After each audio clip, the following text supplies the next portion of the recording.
어둠 속 고속도로의 검사님. 그들은 그를 어두운 고속도로에서 마주친 그저 평범한 사람 중 하나로 여겼습니다. 하지만 깔끔한 양복을 차려입은 연방검사 김민준이 탄 차를 2명의 경찰관이 세웠을 때 그들은 자신들이 누구와 엮였는지 전혀 알지 못했습니다. 이유 없이 수갑 채워지고 조롱당하고 모욕당하는 순간에도 김민준은 침묵을 지켰습니다. 하지만 신분증이 세상에 드러나자 모든 것이 바뀌었습니다.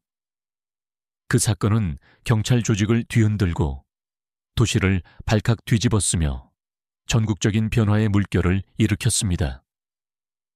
이것은 단순한 불의에 대한 이야기가 아닙니다.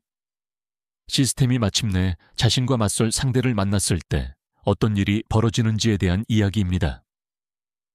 이 콘텐츠가 마음에 드셨다면 좋아요, 공유, 그리고 채널 구독을 잊지 마세요. 그래야 다음에 의미 있는 이야기들을 놓치지 않으실 겁니다. 3월 말이었음에도 불구하고 밤 공기는 습기로 무거웠고 마치 두 번째 피부처럼 몸에 달라붙는 느낌이었습니다. 김민준은 남쪽 해안 고속도로를 달리며 넥타이를 살짝 늦췄습니다. 그의 세련된 검은색 아우디의 헤드라이트가 해안과 어둠을 가르고 있었습니다. 자정이 막 지났을 무렵이었고 길은 끝없이 이어져 있었습니다. 소나무와 가끔 눈빛을 반짝이는 수풀 속 사슴들 사이로 아스팔트의 띠가 펼쳐져 있었습니다. 그는 울산에서 횡령 사건의 증인 신문을 마무리하느라 하루를 보냈고 지금 그가 원하는 것은 오직 부산에 있는 그의 콘도로 돌아가 위스키 한 잔을 따르고 한 주간의 긴장을 녹이는 것뿐이었습니다. 38세의 김민준은 동부지검에서 가장 날카로운 검사 중 한 명으로 명성을 쌓았습니다. 동료들은 그의 끈질김 때문에 뒤에서 불도그라고 불렀는데 이는 법정에서의 집요함뿐 아니라 사건에 일단 물고 늘어지면 정의가 실현될 때까지 놓지 않는 그의 방식 때문이었습니다. 그는 통제, 정확성, 그리고 법이 모두에게 평등한 장을 마련해준다는 믿음으로 살아가는 사람이었습니다. 하지만 오늘 밤 그는 그저 지치고 인간적인 양복 차림의 남자일 뿐이었습니다. 스테러에서 흘러나오는 콜트레인의 색소폰 소리에 맞춰 흥얼거리고 있었습니다. 룸미러의 파란색과 빨간색 불빛이 갑자기 폭풍처럼 번쩍였습니다. 김민준은 미간을 찌푸리며 속도계를 흘긋 보았습니다. 제한 속도 100km 구역에서 98km를 달리고 있었습니다. 방향 지시등을 켜고 갓길로 조심스럽게 차를 대자 타이어 밑으로 자갈이 으스러지는 소리가 났습니다. 그는 이전에 차를 세워진 적이 셀 수 없이 많았지만 이 고속도로 구간에서 이렇게 늦은 시간에는 처음이었습니다. 그는 음악을 끄고 창문을 내렸습니다. 차가운 밤 공기가 차 안으로 스며들었고 그는 기다렸습니다. 순찰차 2대에서 경찰관 2명이 내렸습니다. 그들의 실루엣은 눈부신 헤드라이트 불빛 뒤에 그림자처럼 서 있었습니다. 한 명은 어깨가 넓은 백인 남자로 스포츠 머리에 왕년의 고등학교 풋볼 선수를 연상시키는 거만한 태도를 보였습니다. 다른 한 명은 더 마르고 젊었으며 어둠 속에서도 김민준이 느낄 수 있는 경멸적인 미소를 띠고 있었습니다. 그들은 천천히 다가왔고 손전등이 흔들리고 장화 소리가 노면에 무겁게 울렸습니다. 저녁입니다. 몸집이 큰 경찰관이 짧고 날카로운 목소리로 말했습니다. 면허증과 등록증 주세요. 김민준은 침착하고 사무적인 어조를 유지했습니다. 저녁입니다, 경찰관님. 제가 왜 정지된 것인지 여쭤봐도 되겠습니까? 박경위라는 이름표가 붙은 몸집 큰 경찰관은 대답하지 않았습니다. 마치 숙제를 늦게 가져온 아이에게 하듯 손바닥을 위로 향한 채 손만 내밀었습니다. 김민준은 천천히 지갑을 꺼내 면허증을 건넸습니다. 그리고 조수석 서랍에서 등록증을 꺼내며 모든 움직임을 눈에 보이게 했습니다. 그는 수년 전에 이 춤을 배웠습니다. 어떻게 움직여야 하는지, 어떻게 말해야 하는지, 이런 순간에서 살아남는 법을 말입니다. 박경희는 면허증을 뚫어지게 보더니 김민준을 훑어보았습니다. 어디 가시는 겁니까, 김 선생? 집에요. 김민준이 말했습니다. 부산으로요? 긴 하루였나 보군, 응? 이순경이라는 이름표가 붙은 젊은 경찰관이 몸을 숙여 손전등 불빛을 김민준의 얼굴과 차 안으로 쏘아댔습니다. 당신 같은 사람이 이렇게 늦은 시간에 여기서 뭘 하는 거요? 김민준은 턱을 깨물었지만 목소리는 침착했습니다. 저는 연방검사입니다. 방금 울산에서 일을 마치고 오는 길입니다. 이순경이 코웃음을 쳤습니다. 짧고 경멸적인 소리였습니다. 연방검사, 그래, 나야 대통령이지. 박경희는 웃지 않았지만 눈을 가늘게 떴습니다. 차에서 내리세요, 선생. 선생이라는 단어는 조롱으로 가득했고 김민준은 처음으로 아드레날린이 솟구치는 것을 느꼈습니다. 경찰관님, 제가 이 정지된 이유를 알고 싶습니다. 저는 과속하지 않았고 등록증도 유효합니다. 이유? 박경희가 더 가까이 다가오며 말했습니다. 당신에게 채서 내리라고 지시하는데 이유는 필요 없어. 지금 당장. 김민준은 천천히 숨을 고르며 선택지를 저울질했습니다. 그는 법을 알았습니다. 이 두 사람을 합친 것보다 더 잘 알았습니다. 하지만 그는 이 순간의 현실 또한 알았습니다.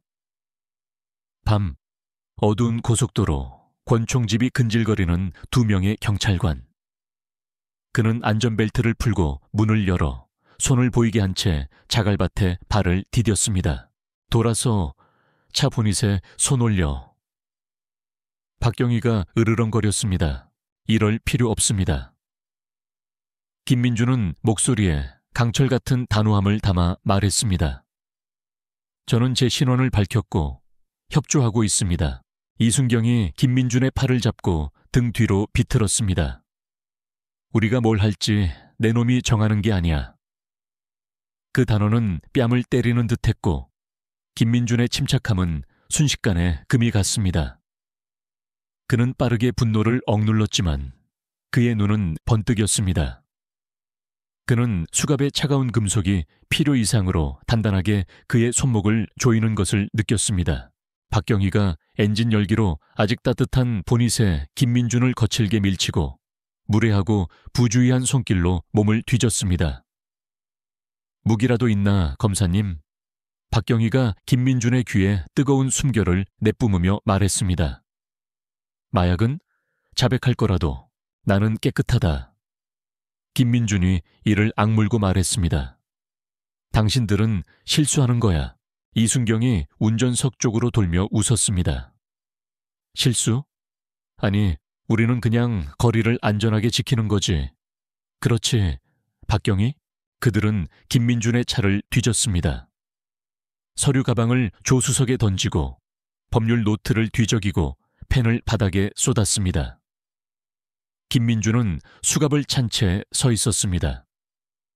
밤 공기는 그의 목덜미에 맺힌 땀을 식혔고 그는 그들이 자신의 존엄성을 조각조각 해체하는 것을 지켜보았습니다.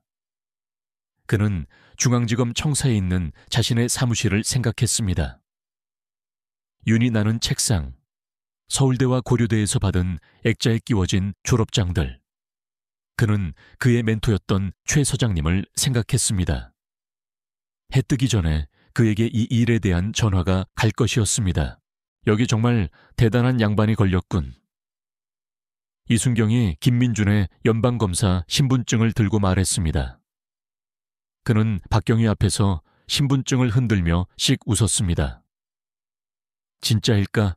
박경희가 그것을 낚아채 손전등으로 자세히 보더니 쓰레기처럼 바닥에 던져버렸습니다. 상관없어.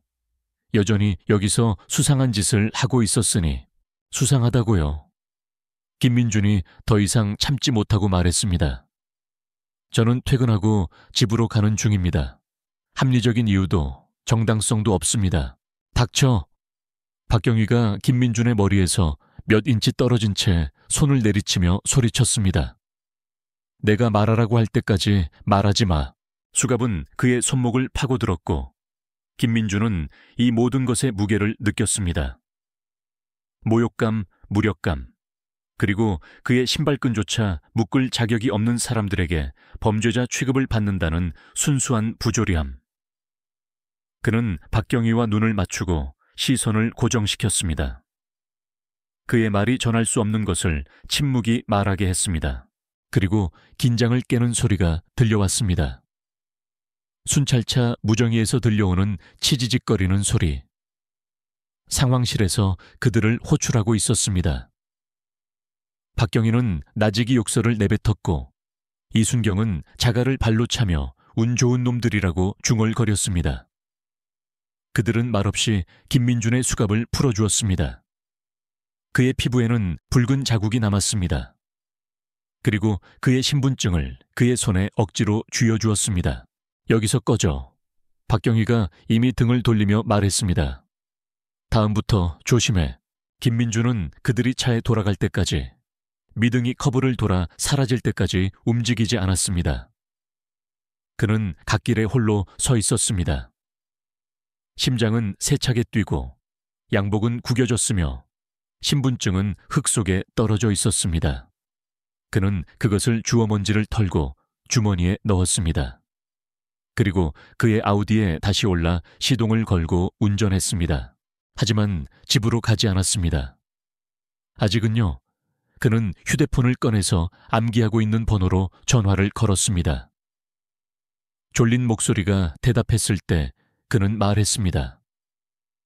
서장님, 저 김민준입니다.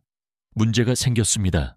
최 서장님의 대시보드 시계가 새벽 1시 47분을 가리키고 있었습니다. 그가 13번 국도 옆 24시간 운영되는 식당 주차장으로 차를 몰고 들어섰을 때 말입니다.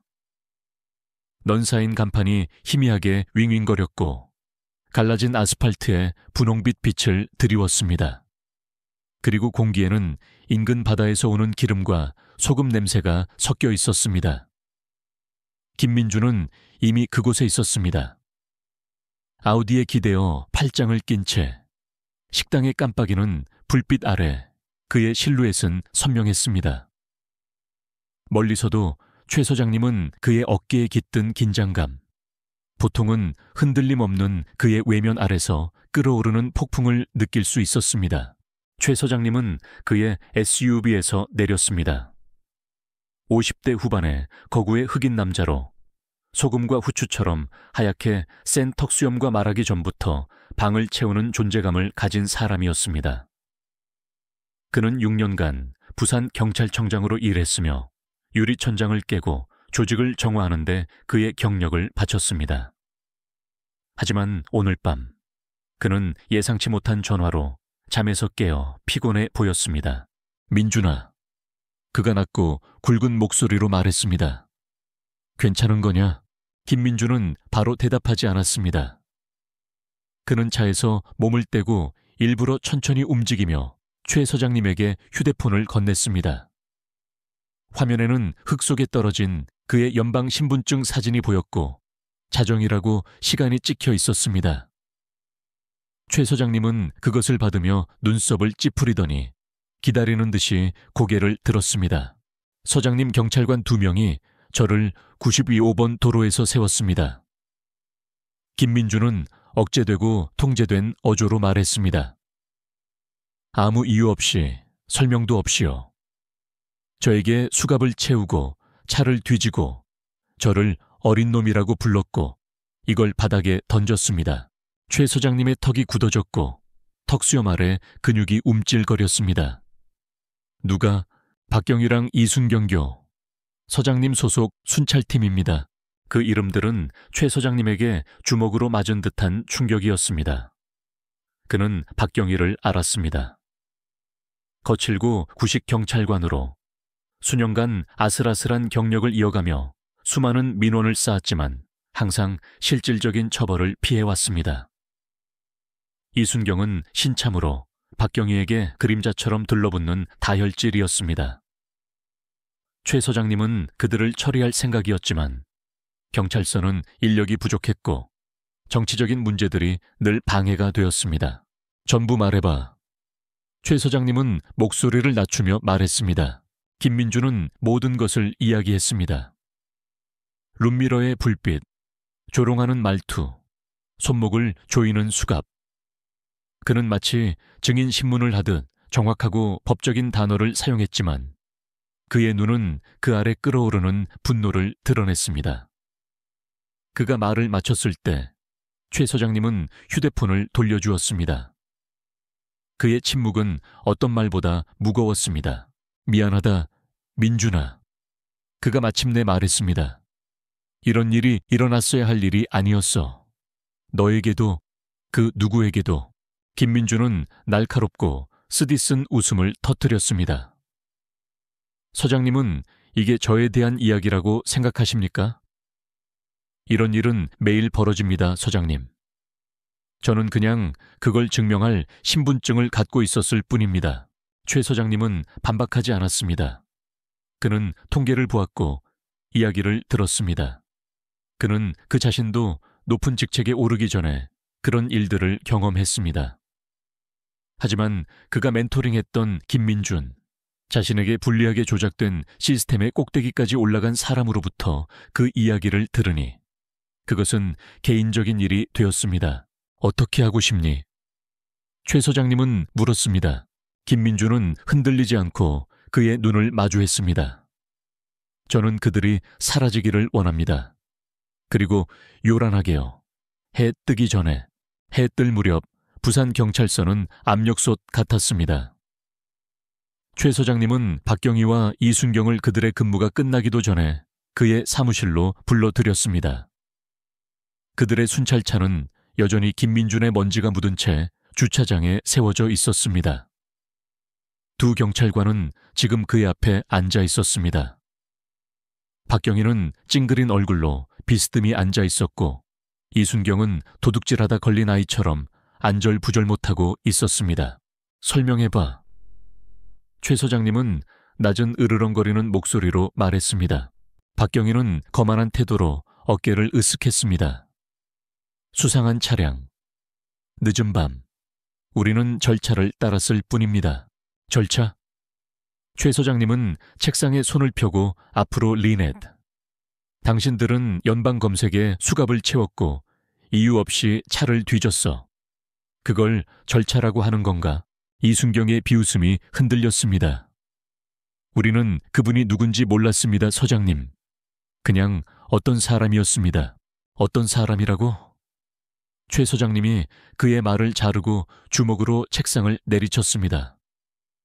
그 소리가 울려 퍼졌고 두 경찰관 모두 움찔했습니다. 그 어떤 사람이 김민준 검사야. 동부지검 검사. 내 친구라고. 그리고 너희 두 얼간이가 내 관할 고속도로에서 그분을 모욕했어. 박경희의 얼굴이 창백해졌지만 그는 더욱 완강해졌습니다. 그 양반 그 비싼 차를 몰고 다니면서도 검사처럼 행동하지 않았습니다. 말대꾸나 하고 충분하다. 최 서장님이 소리쳤습니다. 둘 다 정직이다. 조사 결과가 나올 때까지. 나가. 그들은 비틀거리며 나갔습니다. 박경희는 나직이 불평했고 이순경은 반항이라도 할 듯이 뒤를 흘긋 보았습니다. 최 서장님은 신경 쓰지 않았습니다. 그는 이미 감사실, 시장, 그리고 김민준에게 다시 전화하고 있었습니다. 이 일은 조용히 넘어가지 않을 것이었습니다. 김민준은 그날 아침 잠을 이루지 못했습니다. 그는 곧장 부산항을 내려다보는 유리와 철강으로 된 중앙지검 청사에 있는 그의 사무실로 갔습니다. 그의 비서인 김 비서가 그가 들어오는 것을 보고 눈을 깜빡였습니다. 넥타이는 풀려 있었고 셔츠는 구겨져 있었으며 눈은 충혈되어 있었습니다. 얼굴이 말이 아니네요. 그녀가 커피를 건네며 말했습니다. 그렇게 느껴져. 그는 중얼거리며 머그컵을 받았습니다. 법률구조공단에 전화해줘. 인권 변호사가 필요해. 그리고 부산경찰서 17호차 블랙박스 영상 좀 가져다 줘. 어젯밤 거. 김 비서는 눈썹을 치켜 올렸지만 질문하지 않았습니다. 그녀는 김 검사와 충분히 오래 일하며 그가 전투태세에 들어갔을 때를 알았습니다.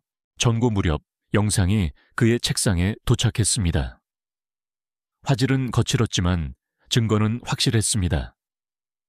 박경희의 블랙박스에서 촬영된 정지 장면이었습니다.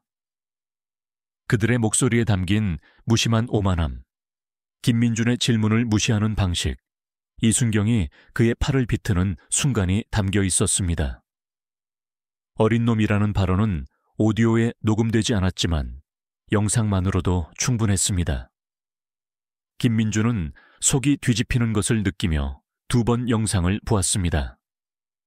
그리고 그의 변호사, 경찰서를 고소하여 명성을 쌓은 날카로운 눈빛의 강 변호사에게 그것을 보냈습니다. 이건 대박이에요. 강 변호사가 전화 너머에서 에너지 넘치는 목소리로 말했습니다. 과잉 진압, 인종 프로파일링, 권력 남용, 그리고 김 검사님의 헌법상 권리 침해. 소송하실 건가요? 아직요. 김민준이 말했습니다. 일단 증거 조사를 먼저 시작하죠. 이게 얼마나 깊은 문제인지 봐야 하니까요. 그는 전화를 끊고 의자에 기대어 앉아 강을 바라보았습니다. 도시가 아래에서 웅웅거렸습니다. 배가 부두에 정박하고 크레인이 움직이고 사람들이 일상을 살아가고 있었습니다. 그는 어젯밤 자신과 같은 상황에 처했던 사람들이 얼마나 많을지 생각했습니다. 손은 등 뒤로 묶이고 목소리는 무시당한 채. 그는 평생을 정의를 위해 싸웠지만 이렇게 개인적으로 느껴진 적은 없었습니다. 그날 오후 이야기가 터져 나왔습니다. 감사실 소스를 통해 정보를 얻은 지역기자가 그것을 지역신문 웹사이트에 대대적으로 보도했습니다. 연방검사 심야교통 단속 중 인종 프로파일링 의혹 제기. 저녁이 되자 그것은 TV에도 나왔습니다. 블랙박스에서 가져온 거친 스틸 사진, 김민준의 이름이 굵은 글씨로 나오고 토론 프로그램에서는 경찰의 책임에 대해 논쟁이 벌어졌습니다. 트위터는 라 김민준 위한정의 해시태그로 불타올랐고 그의 휴대폰은 동료, 친구, 낯선 사람들로부터 오는 문자로 끊임없이 진동했습니다. 저녁 8시에 최 서장님이 전화했습니다. 뉴스 봤냐? 네. 김민준이 발코니에 서서 물에 반사되는 도시의 불빛을 바라보며 말했습니다. 시작됐습니다. 더 추악해질 거다. 최 서장님이 경고했습니다. 박경희, 그놈은 경찰 노조에 인맥이 있어. 저항할 거야. 저항하라고 하죠. 김민준이 말했습니다. 저는 준비됐습니다. 완전히 준비된 것은 아니었지만 그는 스카이라인을 바라보면서 전날 밤의 분노가 다른 것으로 굳어지는 것을 느꼈습니다.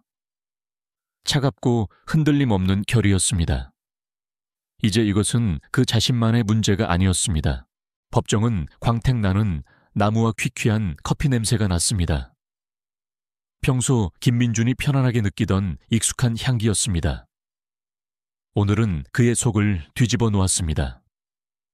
부산지방법원 법정은 꽉 차 있었습니다. 기자들은 뒷줄에 빼곡히 앉아 매미처럼 펜을 긁는 소리를 냈습니다.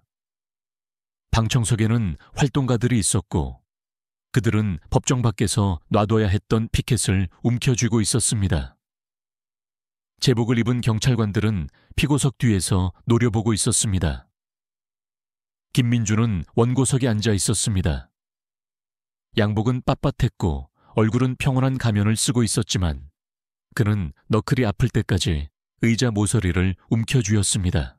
교통단속 이후 6주가 지났습니다. 6주간의 증인, 신문, 유출된 영상, 그리고 끊이지 않는 헤드라인이 있었습니다. 강 변호사는 박경희, 이순경, 그리고 부산경찰청을 상대로 인종 프로파일링, 과잉 진압, 그리고 김민준의 헌법 제12조 권리 침해를 주장하며 민사소송을 제기했습니다. 시는 합의를 통해 조용히 해결하려 했습니다. 합의금과 모호한 사과를 제시했지만 김민준은 거부했습니다. 그는 돈을 원하지 않았습니다. 그는 심판을 원했습니다. 재판은 시작부터 요란했습니다. 강 변호사가 일어서서 칼날 같은 목소리로 법정을 뚫고 나갔습니다. 배심원 여러분, 이 사건은 단순히 김민준 검사에 대한 이야기가 아닙니다. 피부색 외에 아무 이유 없이 정지당하고 수색당하고 모욕당한 모든 한국인 남성과 여성에 대한 이야기입니다. 저희 의뢰인 연방검사이자 정의의 봉사자인 분이 박경희와 이순경에 의해 범죄자 취급을 받았습니다. 우리는 증거를 보여드릴 것입니다. 블랙박스 영상, 바디캠 오디오, 그리고 수년 전으로 거슬러 올라가는 잘못된 행동의 패턴을 말입니다. 이것은 고립된 사건이 아닙니다. 이것은 시스템입니다. $2,000짜리 양복을 입고 비웃음을 띤 노회한 변호사, 송 변호사가 다른 이야기로 반박했습니다. 이것은 잘못된 일상적인 단속이었습니다. 박경희와 이순경은 선의로 행동했습니다. 밤의 범죄율이 높은 지역에 대한 대응이었습니다. 김민준 씨의 행동, 논쟁적이고 비협조적인 상황을 악화시켰습니다.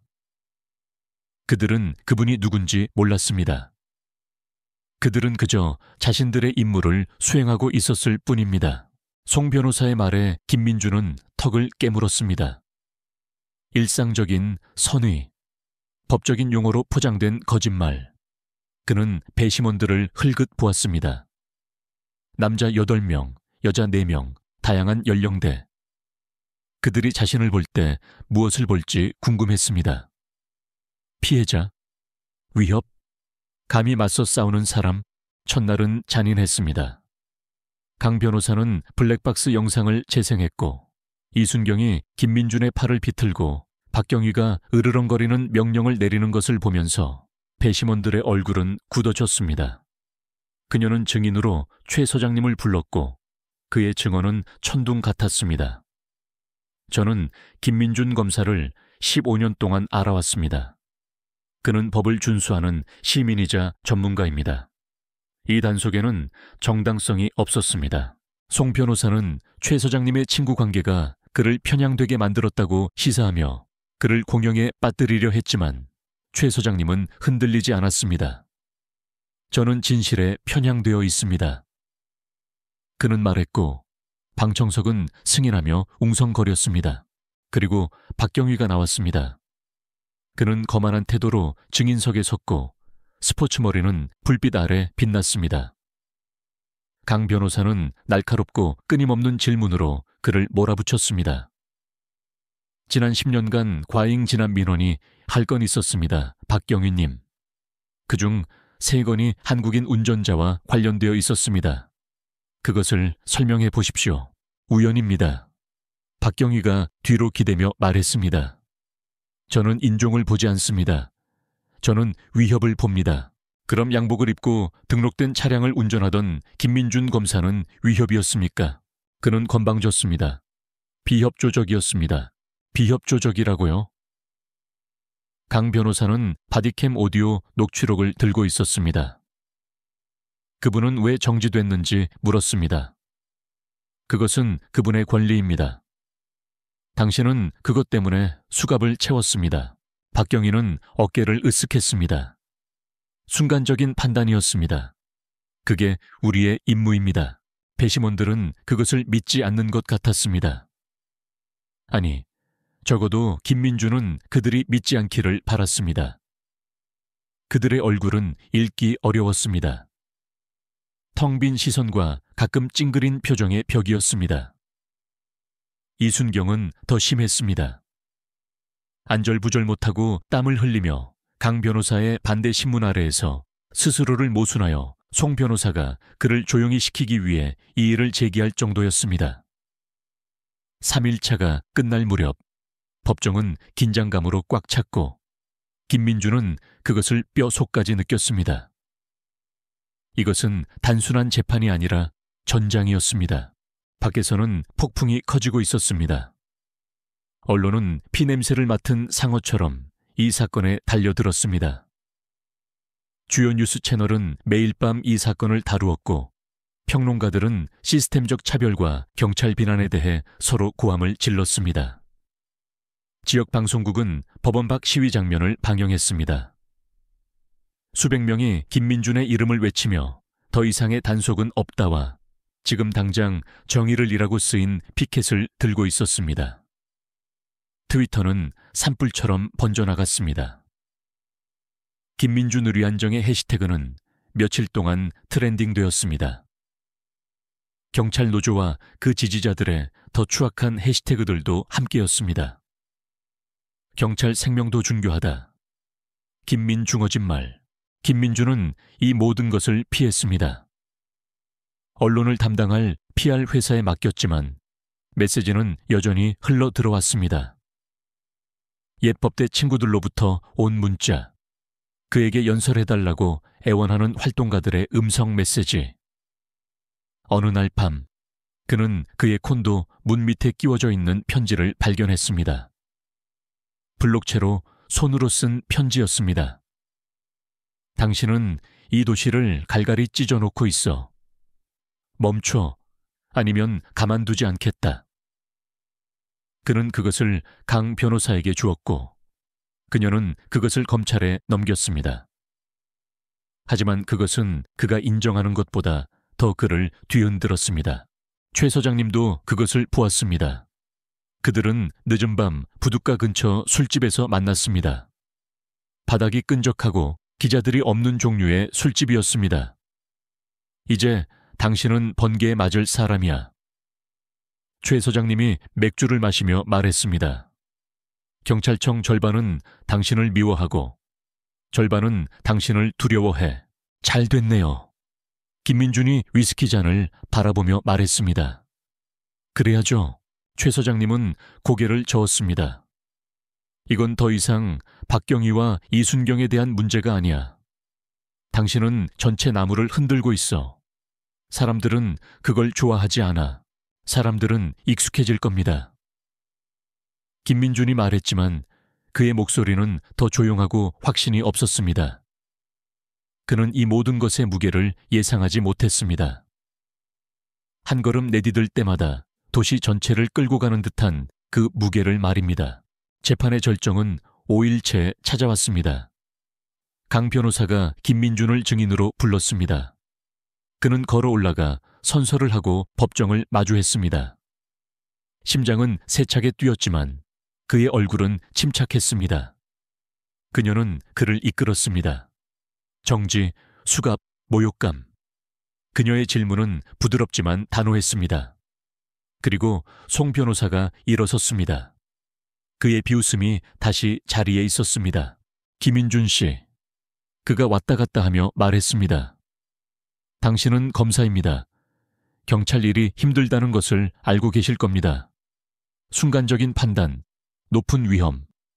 이 경찰관들에게 관대하게 넘어갈 수도 있지 않았습니까? 김민준은 앞으로 리인드. 그의 목소리는 낮았지만 모든 구석구석까지 들렸습니다.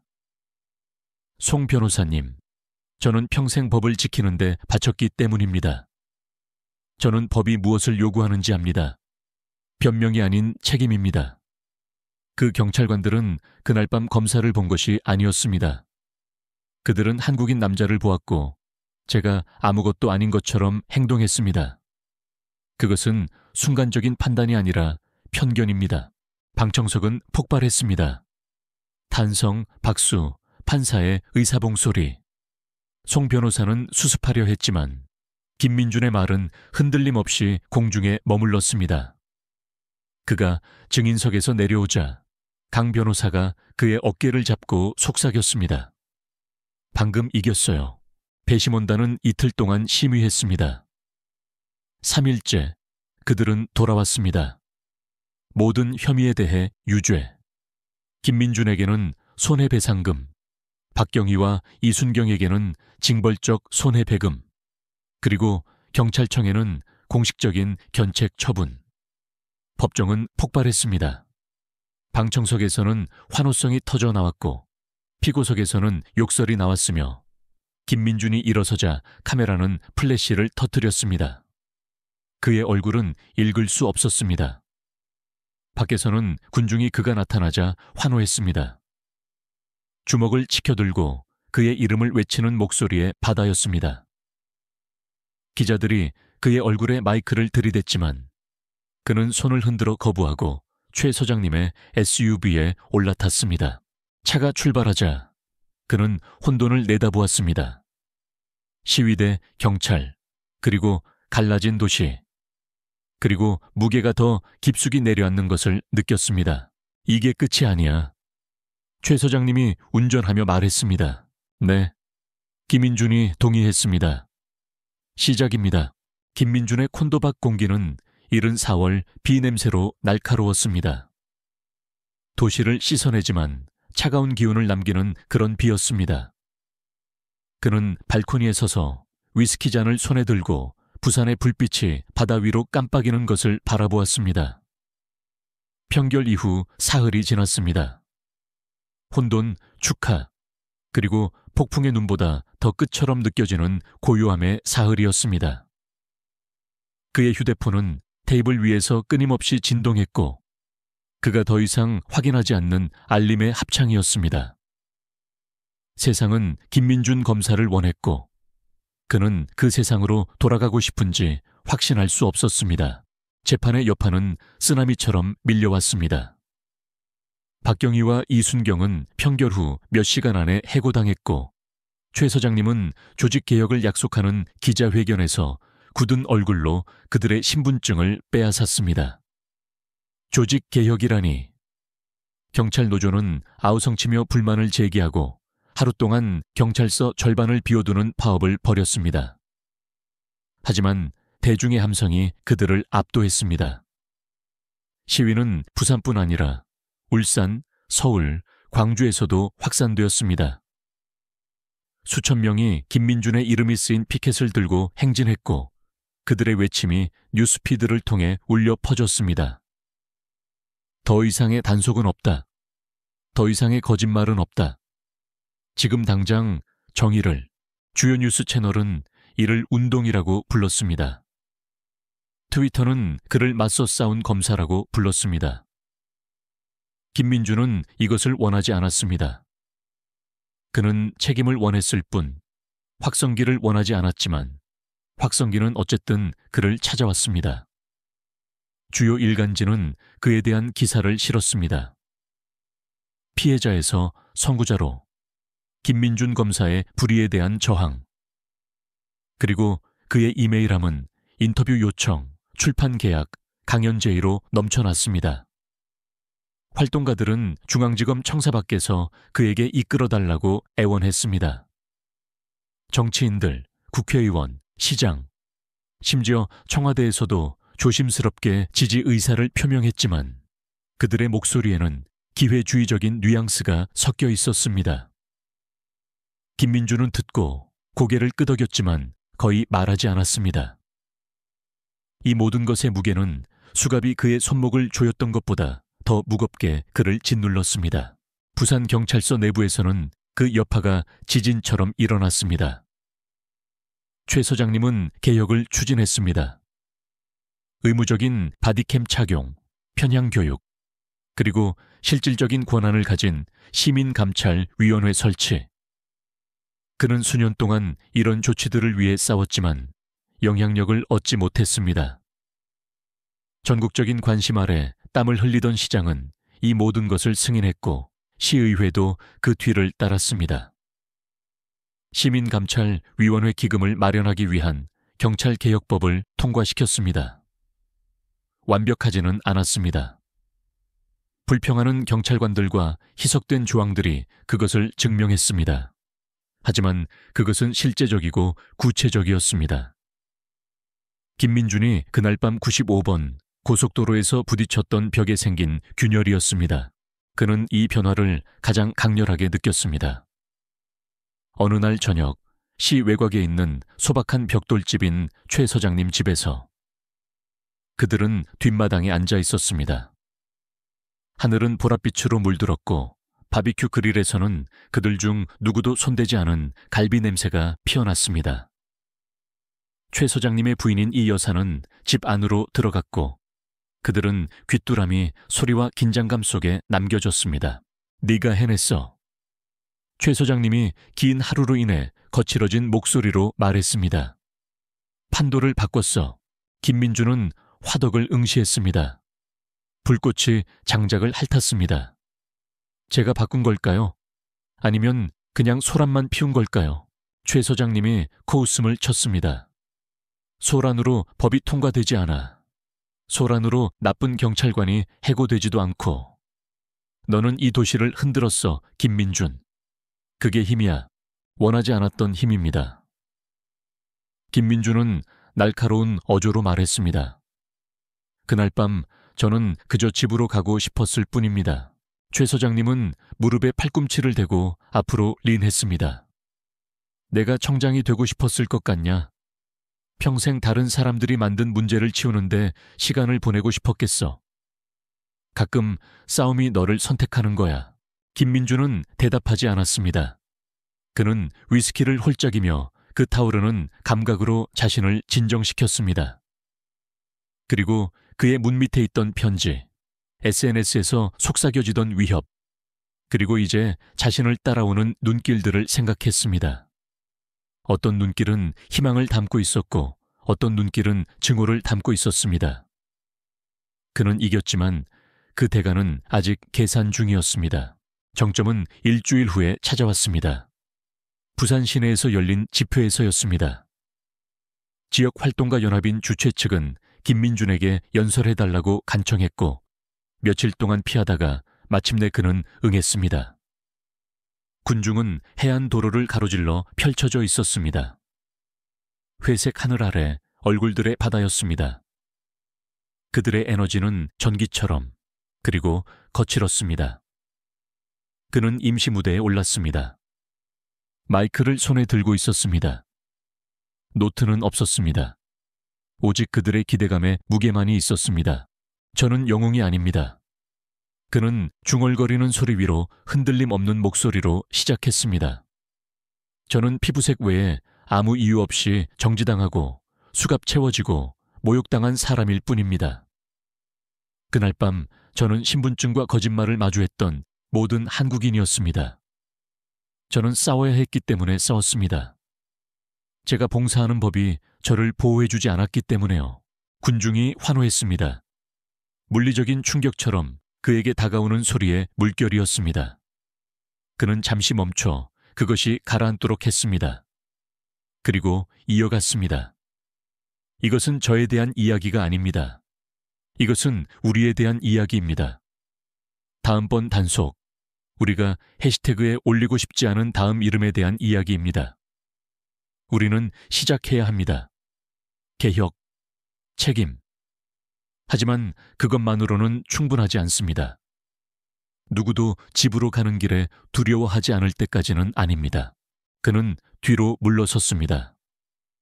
환호성이 귀를 먹먹하게 했습니다. 그리고 그의 내면에서 무언가가 바뀌는 것을 느꼈습니다. 승리도 안도감도 아니었습니다. 차갑고 단단하며 흔들림 없는 명확함이었습니다. 그는 더 이상 검사만이 아니었습니다. 그는 목소리였습니다. 그가 원하든 원하지 않든 그날 밤 방송국들은 그의 연설을 반복해서 방영했습니다.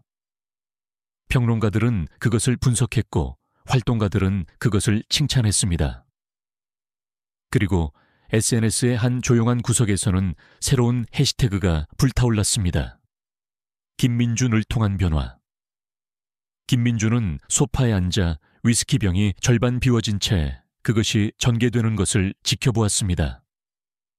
그리고 그것이 어디로 이어질지 궁금했습니다. 몇 달 후 도시는 다르게 느껴졌습니다. 불안정하고 살아있고 미완성된 느낌. 경찰개혁법이 시행되었습니다. 첫 시민감찰위원회 회의는 꽉 찬 방에 TV로 중계되었습니다. 박경희와 이순경은 잊혀졌습니다. 그들의 항소는 기각되었고 그들의 이름은 불명계의 대명사가 되었습니다. 최 소장님은 청장으로 남았고 더 빠르게 머리가 하얗게 새었지만 꺾이지 않았습니다. 한편 김민주는 그의 사건들로 돌아갔습니다.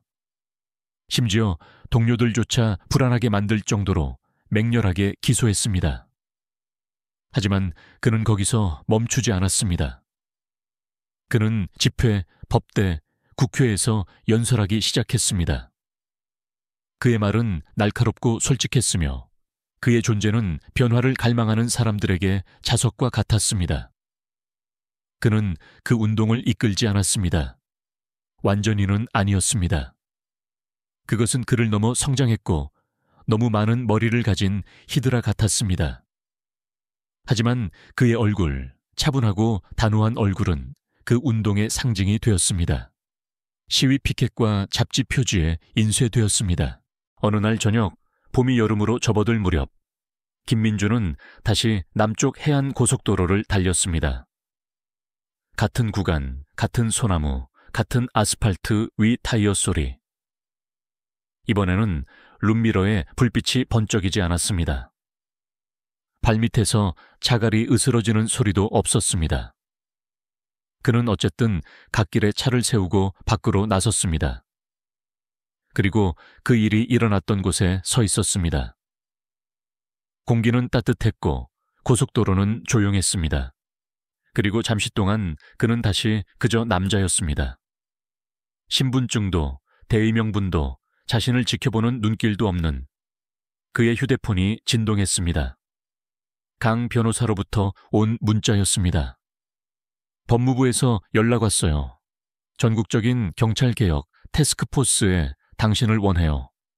참여하실 건가요? 그는 그것을 응시했습니다. 그리고 북쪽과 남쪽으로 끝없이 뻗어 있는 길을 바라보았습니다.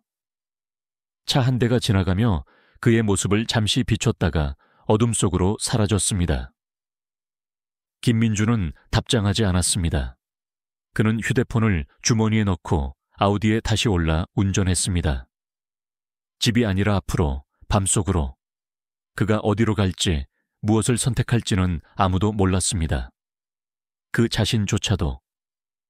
최 서장님의 말처럼 싸움이 그를 선택했고 그것은 끝나지 않았습니다. 그도 마찬가지였습니다.